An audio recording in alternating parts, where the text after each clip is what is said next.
Welcome back, traders. Our next guest to the show today, we have Alan Nuckman. He's the Chief Market Strategist at Agora Financial here on Futures with Lichtenstein and Hinks. Alan, welcome to the show. First, let's get into the dollar. Guys. Good morning. The weakness that we've been seeing. We had Steve Mnuchin here, U.S. Treasury Secretary, last week throw the dollar under the bus.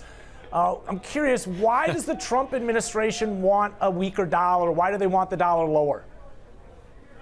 That's a rookie mistake. We all want a weaker dollar. It helps the export sales and helps corporate profits. But we don't say it out loud. Rule number one of politics.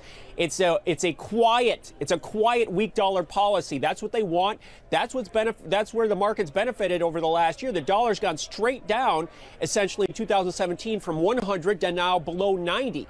You just don't say it out loud. And the tough talk from Trump had a little bit of a bounce, but that was quickly erased on Friday, and we didn't quite make new highs in the euro currency or quite new lows in the dollar, but I would expect that's coming soon. Alan, as we saw in the dollar trade last week, it was a very headline-driven week, right? It was Mnuchin talking, it was Trump talking, it was Mario Draghi kind of not talking. In essence, didn't help help the dollar. But this week we seem to, at least so far, be starting off the week with some recovery here. Give us your thoughts on the dollar going forward. Did you think Mnuchin's comments set a low for the dollar trade? No, I don't think so at all. I think, the trend has been established. That just accelerated the trend, and that's why we saw that quick profit taking on the reversal of strength in the commentary, anyways. But the overall trend is still very much down. That was my technical, level. Everybody was watching 90 to see how the market was going to react, and it blew through there. I look for that to continue to trend downward. I'm not smart enough to pick what's going to actually turn this market, so I have to respect the overall direction that's been established. We talked about that with the Japanese yen last week, and they came out with their Bank of Japan meeting, and what happened? The trend continued. So I look for these trends to continue to follow force with this momentum. It's just a matter of what eventually could possibly turn the market. That's more difficult, in my opinion. This week, let's focus on nothing is going to happen with interest rates, obviously, but let's see what their language sets up for the future. We're going to get a rate hike in March. There's another one here this summer.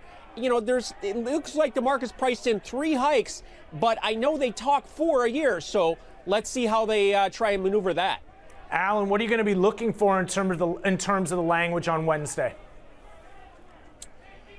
Gee, I don't know. We parse every single word. When it comes down to it, I have to focus on price action. And what's amazing to me is that we can't get any bounce in treasuries. We just made some new lows overnight once again. That last week when we had that volatility in stocks, there wasn't much of a bid up in treasuries. There was no flight. There was no bounce. And we just continue to go lower and lower and lower in bonds and notes. At some point you'd think there'd be some profit taking, but there really hasn't been. And there hasn't been anything that gets people more interested in buying treasuries. From a safety factor, to me, it's a mystery that I'm trying to figure out. All right, Alan, I'm going to give you a scenario. You tell me what you think about this scenario. With all the headlines that have come out about the dollar the last week or so, right? And the dollar seems to suddenly have become the focus of this market. Do you think that causes the Fed to comment on the dollar in their comments? They usually don't do it. Do you think they'll kind of adapt and mention the dollar? I think the Fed people are smarter than to be part of the game now. Let the politicians mess with their commentary, and people now are going to realize that what you hear from the political side of the equation, it has very little impact on the policy in the big picture. The Fed, whether you believe in their mantra or you believe in their mission, anyways. They've done an amazing job over the last 9 years. An amazing job. They've gotten the markets to where we are now.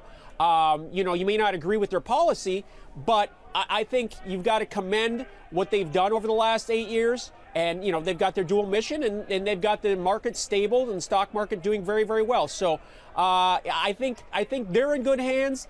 Again, how much are you going to listen to what comes out of our Treasury Secretary's mouth or even the President's mouth? As far as their expertise in the markets, I would defer to the Fed. Alan, I have to agree with you in terms of Yellen's performance over the last 8 years. Again, the Fed has just been incredible in terms of their ability to calm the markets amidst higher interest rate environment. Now, I'm curious, this is Yellen's last meeting as Fed chair. Do you expect that to change? I mean, we all are well aware of the fact that Powell kind of has this similar stance, but this is, again, a little bit of a shift here right now. Do you expect, again, any impact or a status quo?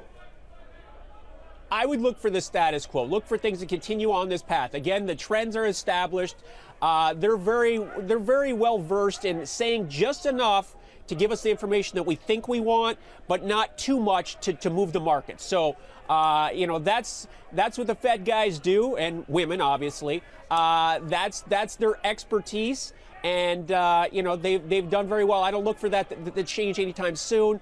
So we've got the president speaking this week. He might say something. Who knows? But how much is the market going to react to the bellicose and the bluster? Who knows? Again, I have to focus on price because that's what really matters to all of us. That's how we make or lose our money. Oh, big time, Alan. I agree. Price is king. And we're going to have a lot of price activity this week with all the catalysts here. We're going to be dialed in on it. Thanks for joining us. Thanks for taking the time, filling us in terms of what to watch for this week. We appreciate it. That's Alan Nuckman, Traders. He's the Chief Market Strategist at Agora Financial. Kevin, I want to keep